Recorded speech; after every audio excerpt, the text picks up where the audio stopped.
Welcome to south Indian cooking. இன்றைக்கி நம்ம பார்க்க போகிறது வாழைப்பூ புட்டு. இது செஞ்ச உடனே சூடாக சாப்பிட்றதுக்கு ரொம்ப டேஸ்ட்டாக இருக்கும். இல்லைனா சாம்பார் சாதம், ரச சாதம், கீரை மசியல் இதோடு வச்சு சாப்பிட்றதுக்கு ரொம்ப சூப்பராக இருக்குங்க. இதில் நிறைய மருத்துவ குணங்கள் இருக்குது. கண்டிப்பாக ட்ரை பண்ணி பாருங்கள். இதை செய்யறதுக்கு நான் ஒரு பெரிய வாழைப்பூவாக எடுத்து இந்த மாதிரி க்ளீன் பண்ணி எடுத்து வச்சுருக்கேன். உள்ளே இருக்கிற தண்டு எல்லாமே நீக்கிட்டு எடுத்து வச்சுருக்கேன். இதை நம்ம கட் பண்ணி எடுத்துக்கலாம். இப்போ எந்த அளவுக்கு நல்லா பொடியாக கட் பண்ண முடியுமோ அந்த அளவுக்கு கட் பண்ணி எடுத்துங்க. இப்போ இந்த மாதிரி கட் பண்ண உடனே நம்ம மோர் தண்ணியில் சேர்த்தணும். அப்போ தான் கலர் மாறாது. இப்போ தண்ணியில் நான் ஒரு 3 ஸ்பூன் தயிர் சேர்த்து நல்லா மிக்ஸ் பண்ணி வச்சுருக்கேன். இப்போ இதில் நம்ம கட் பண்ண வாழைப்பூ சேர்த்துடலாம். எல்லாமே இதில் சேர்த்துட்டு நான் தண்ணி வடிச்சிட்டு எடுத்து வச்சுருக்கேன். இப்போ இதில் நம்ம சால்ட்டு சேர்த்துடலாம். ஒரு பாதி அளவுக்கு மட்டும் சேர்த்துங்க, ஃபுல்லாக சேர்க்காதீங்க. இப்போ ஒரு 1/4 ஸ்பூன் மஞ்சள் தூள், ஒரு 1/4 ஸ்பூன் விட கம்மியாக தான் சில்லி பவுடர் சேர்த்துடலாம். இப்போ நம்ம சேர்த்த உப்பு காரம் எல்லாமே இந்த வாழைப்பூவோட நல்லா மிக்ஸ் ஆகட்டும். இப்போ இதை நம்ம இட்லி தட்டு இல்லைன்னா ஸ்டீமரில் தான் நம்ம ஸ்டீம் பண்ணி எடுக்க போகிறோம். ஒரு பெரிய வாழைப்பூவாக எடுத்தோம். இப்போ அதுக்கு நான் 6 டேபிள் ஸ்பூன் கடலைப்பருப்பு, அதில் பாதி அளவு அதாவது 3 டேபிள் ஸ்பூன் துவரம்பருப்பு சேர்த்துக்கலாம். எப்பயுமே கடலைப்பருப்பு எவ்வளோ எடுக்கிறீங்களோ அதில் பாதி அளவு மட்டும் துவரம்பருப்பு சேர்த்துங்க. இப்போ அதிலே ஒரு 2 காஞ்ச மிளகாய் சேர்த்துட்டு நான் ஒரு மணி நேரம் ஊற வச்சுருக்கேன். மேக்ஸிமம் 1 மணி நேரம் ஊற வச்சுங்க. இப்போ இதை தண்ணி வடிச்சிட்டு அப்படியே ஒரு மிக்ஸி ஜாரில் சேர்த்துருங்க. இப்போ இதில் ஒரு 1/2 ஸ்பூன் சோம்பு, ஒரு 6லேருந்து 7 பல் பூண்டு சேர்த்துருங்க. இப்போ இந்த பருப்புக்கு தேவையான அளவு மட்டும் உப்பு சேர்த்துடலாம். இப்போ இதில் தண்ணி சேர்க்காத கொரகொரப்பாக அரைச்சி எடுத்துங்க. பாருங்கள், இந்த மாதிரி தான் கொரகொரப்பாக அரைச்சிக்கணும். நைஸாக அரைச்சிடாதீங்க. பருப்பு அங்கங்கே தெரிகிற மாதிரி அரைச்சி எடுத்துங்க. இப்போ இதில் நம்ம உப்பு காரம் சேர்த்துட்டோம். அதனால் நம்ம அப்படியே இதை வேக வச்சு எடுத்துக்க போகிறோம். இப்போ இதை நான் ஸ்டீமரில் வேக வச்சு எடுத்துக்க போகிறேன். இப்போ நீங்கள் இதுக்கு பதில் இட்லி தட்டில் கூட வேக வச்சு எடுத்துங்க. இப்போ இது கூடவே நான் வாழைப்பூவும் நான் ஸ்டீம் பண்ணி எடுத்துக்க போகிறேன். ஒரு 10லேருந்து 12 நிமிஷம் இதை நல்லா வேகட்டும். இப்போ இது 10 நிமிஷமாக நல்லா வெந்துட்டு இருக்குது. இதை வெளியே எடுத்துருங்க. இப்போ ஒரு பேன் வச்சுட்டு 2 டேபிள் ஸ்பூன் ஆயில் சேர்த்துடலாம்.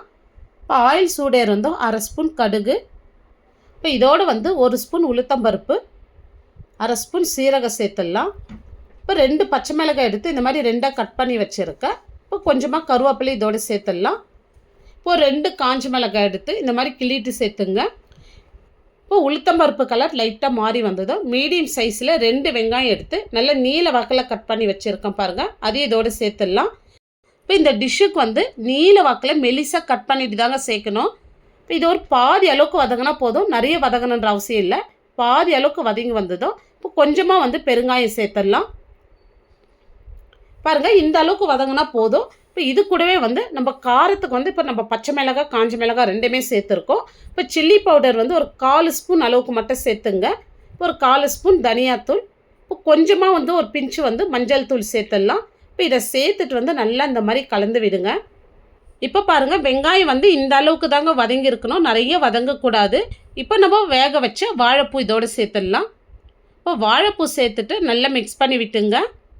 இப்போ இந்த இடத்துல கொஞ்சமாக நம்ம தண்ணி தெளித்து விட்டுக்கலாம். இப்போ இந்த மாதிரி தெளித்து விட்டு நல்லா மிக்ஸ் பண்ணி விட்டுங்க. இப்போ இந்த மாதிரி மிக்ஸ் பண்ணிவிட்டு மீடியம் ஃப்ளேம்லேயே ஒரு 2 நிமிஷத்துக்கு மூடி போட்டு விடுங்க. இப்போ நம்ம வாழைப்பூ வேக வைக்க சொல்ல கொஞ்சமாக உப்பு சேர்த்து வேக வச்சு எடுத்தோம். இப்போ கொஞ்சமாக சேர்த்துட்டு நல்லா கலந்து விட்டுங்க. இப்போ நம்ம பருப்பு ஸ்டீம் பண்ணி வச்சுருக்கோம். இப்போ அதை ஒரு மிக்ஸி ஜாரில் சேர்த்துட்டு பல்ஸில் 2 பல்ஸ் கொடுத்து எடுத்து வச்சுருக்கோம் பாருங்கள். எவ்வளோ உதிரி உதிரியாக இருக்குது. இப்போ இதை அப்படியே சேர்த்துடலாம். இப்போ பருப்பு சேர்த்துட்டு நல்லா கலந்து விட்டுங்க.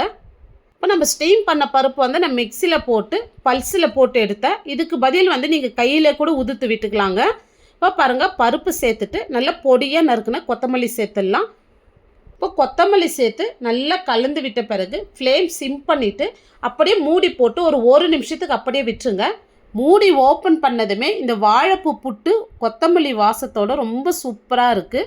இப்போ இதோடு நம்ம துருகி வச்சு தேங்காய் சேர்த்துடலாம். தேங்காய் அளவெல்லாம் இல்லை, உங்களுடைய விருப்பம் தான். தேங்காய் எவ்வளோ சேர்த்தாலும் ரொம்ப டேஸ்ட்டாக இருக்கும். இப்போ தேங்காய் பூ சேர்த்துட்டு நல்லா கலந்து விட்டுங்க. இப்போ வாழைப்பூ புட்டு வந்து ரொம்ப சூப்பராக பண்ணியிருக்கோம். இதை நீங்கள் செஞ்ச உடனே நீங்கள் சுட சுட சாப்பிட சொல்ல ரொம்ப டேஸ்ட்டாக இருக்கும். இப்போ இதில் நிறைய ஹெல்த் பெனிஃபிட்ஸ் இருக்குது. கண்டிப்பாக நீங்கள் ஒரு முறை ட்ரை பண்ணி பாருங்கள். இந்த வீடியோ பிடிச்சிருந்தால் லைக் பண்ணுங்கள், ஷேர் பண்ணுங்கள். நம்ம சவுத் இந்தியன் குக்கிங் சேனலை சப்ஸ்கிரைப் பண்ணாத பார்த்துட்டு இருந்தீங்கன்னா சப்ஸ்கிரைப் பண்ணிவிட்டு அப்படியே ஆல்ன்ற ஆப்ஷனையும் கிளிக் பண்ணிவிடுங்க. அப்போ தான் நான் போடுற வீடியோ உங்களுக்கு உடனுக்குடனே நோட்டிஃபிகேஷனாக வரும். தேங்க்ஸ் ஃபார் வாட்சிங்.